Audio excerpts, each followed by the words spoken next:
పెరిగింది, పెరుగుతూనే ఉంది, ఇంకా పెరుగుతుంది. బంగారం రేటు గురించేనండి ఈ ఇంట్రో.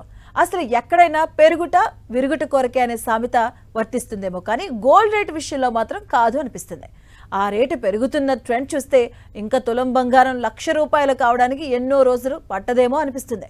ఆల్రెడీ 10 గ్రాముల రేటు 96,000 దాటిపోయింది. ఇంకే జస్ట్ 4,000 అంతే. ఇంతకీ గోల్డ్ ర్యాలీ రీజన్స్ తెలుసా? స్టోరీ చూడండి.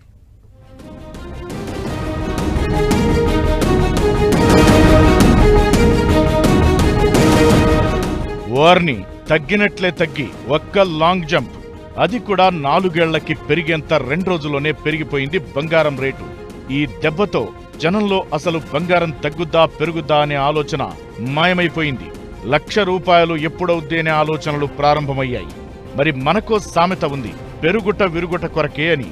నిజంగానే ఇది నిజమైతే, బంగారం రేటు విషయంలో నిజమైతే, వామో ఈ మధ్య కాలంలో కొన్నోళ్లంతా నెత్తిన చెంగేసుకోవాల్సిందే. ఎందుకంటే తులం బంగారం రేటు 2025 తొలి 4 నెలల్లోనే ఏకంగా 30% పెరిగింది. రేట్ల పతనం అంటూ వస్తే 40% వరకు తగ్గుతుందని మరి భయపెట్టేస్తున్నారు కొందరు అనలిస్టులు. అయితే ఆ రేటు తగ్గడమనే ప్రక్రియ ఇప్పట్లో జరగకపోవచ్చు. ఎందుకంటే ముందు బంగారం ధర 10 గ్రాములకు ₹1,00,000 సెంటిమెంట్ మార్క్ తాకాల్సిందే. ఇందులో ఎవరేమన్నా సరే తగ్గేదేలే.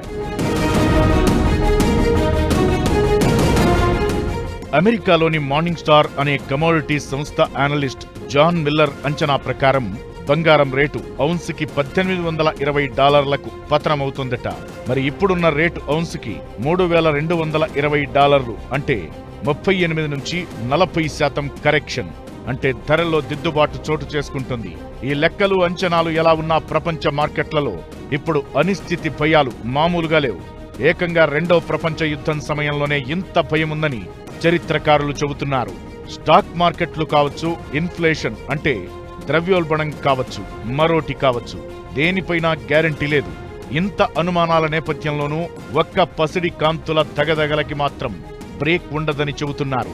ఎందుకంటే గోల్డ్ కి రీసేల్ వాల్యూ ఎక్కువ. అలానే దాన్ని తాకట్టు పెట్టుకోవచ్చు, లోన్ తీసుకోవచ్చు, ఇంకా ఆభరణాలుగా ధరించవచ్చు. అందుకే yellow metal is ever green.